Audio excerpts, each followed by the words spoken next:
मतदान करण्यासाठी तुम्हाला कोणीतरी पैसे देत असेल तर निश्चितपणे तो पैसे देणारा व्यक्ती ही तुमची तिथं त्या पैशांची गुंतवणूक करतोय आणि निवडून आल्याच्या नंतर तो त्याचं वसूल करणार आहे.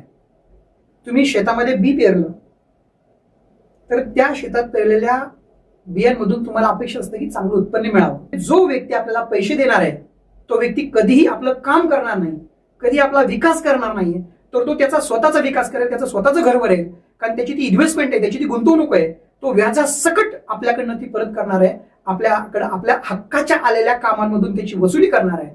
त्याच्यामुळं जो कोणी असा प्रयत्न करेल त्याला ठरवून माझी सगळ्यांना विनंती आहे की जो कोणी दबाव आणण्याचं काम करेल, जो कोणी पैसे वाटण्याचं काम करेल, त्याला ठरवून सगळ्यांनी या सगळ्या प्रक्रियेतून बाजूला काढा.